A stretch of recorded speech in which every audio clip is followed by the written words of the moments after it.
മോഷണത്തിന്റെ പേരിൽ ദളിത് സ്ത്രീയെ മാനസിക പീഡനത്തിനിരയാക്കിയ സംഭവത്തിൽ പേരൂർക്കട എസ്ഐക്ക് സസ്പെൻഷൻ. എസ്ഐ പ്രസാദിനെയാണ് സസ്പെൻഡ് ചെയ്തത്. GD ചാർജുള്ള പോലീസുകാരെ സ്ഥലം മാറ്റും. ബിന്ദുവിന്റെ ആരോപണത്തിന് പിന്നാലെയാണ് നടപടി.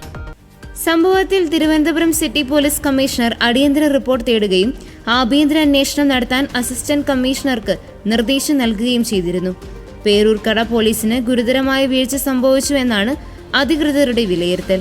വിഷയത്തിൽ മന്ത്രി OR കേളു പോലീസിനോട് റിപ്പോർട്ട് തേടുകയും ചെയ്തിരുന്നു. വകുപ്പ് തല അന്വേഷണം നടത്തുമെന്നാണ് മന്ത്രി നേരത്തെ പറഞ്ഞത്. SIക്കെതിരായ നടപടിയിൽ സന്തോഷമുണ്ടെന്നാണ് ബിന്ദു പറഞ്ഞത്. SIക്കെതിരെ മാത്രമല്ല, തന്നെ മാനസികമായി പീഡിപ്പിച്ച മറ്റ് 2 പോലീസുകാർക്കെതിരെയും നടപടി വേണമെന്ന് ബിന്ദു ആവശ്യപ്പെട്ടു. ക്രൂര മാനസിക പീഡനത്തിന് ഇരയാക്കിയ പ്രസന്നൻ എന്ന പോലീസുകാരനെതിരെയും നടപടി വേണം. വെള്ളം ചോദിച്ചപ്പോൾ ശുചിമുറിയിൽ പോയി കുടിക്കാൻ പറഞ്ഞത് പ്രസന്നൻ ആണെന്ന് ബിന്ദു പറഞ്ഞു. കള്ളപ്പരാതി നൽകിയ ആൾക്കെതിരെയും നടപടി എടുക്കണമെന്ന് ബിന്ദു ആവശ്യപ്പെട്ടിട്ടുണ്ട്. ഭാര്യയെ അസംബന്ധം പറഞ്ഞ പ്രസന്നനെതിരെ നടപടി വേണമെന്ന് ബിന്ദുവിന്റെ ഭർത്താവും ആവശ്യപ്പെട്ടു. അതിനിടെ ബിന്ദുവിന്റെ വീട് KPCC president Sunny Joseph MLA സന്ദർശിച്ചു. ബിന്ദുവിനോട് നേരിട്ട് കാര്യങ്ങൾ ചോദിച്ചറിഞ്ഞ MLAയോട് കണ്ണീരോടെയാണ് ബിന്ദു കാര്യങ്ങൾ വിശദീകരിച്ചത്.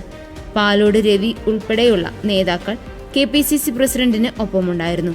വീടുകളിൽ ജോലി ചെയ്ത് മക്കൾക്ക് നല്ല വിദ്യാഭ്യാസം നൽകാൻ വേണ്ടി കഠിനാധ്വാനം ചെയ്യുന്ന ഒരു വീട്ടമ്മയ്ക്ക് പോലീസിൽ നിന്ന് നേരിടേണ്ടി വന്ന ക്രൂരമായ പീഡനത്തിന്റെയും നീതി നിഷേധത്തിന്റെയും കാര്യമാണ് ബിന്ദുവിൽ നിന്ന് നേരിട്ട് കേൾക്കേണ്ടി വന്നതെന്നും സണ്ണി ജോസഫ് പറഞ്ഞു. പോലീസ് വിളിച്ചപ്പോൾ തന്നെ ബിന്ദു സ്റ്റേഷനിലെത്തി താൻ മാല എടുത്തിട്ടില്ലെന്ന് പറഞ്ഞിരുന്നു. വനിതാ പോലീസ് ദേഹപരിശോധന നടത്തിയിട്ടും ഒന്നും കണ്ടില്ല. എന്നിട്ടും അറപ്പുളവാക്കുന്ന തരത്തിൽ പോലീസ് ഉദ്യോഗസ്ഥർ അസംബന്ധം പറഞ്ഞു. പെൺമക്കളെ വരെ അവഹേളിച്ചു. മുഖ്യമന്ത്രിയുടെ ഓഫീസിൽ പരാതിപ്പെട്ടിട്ടും ഫലമുണ്ടായില്ല.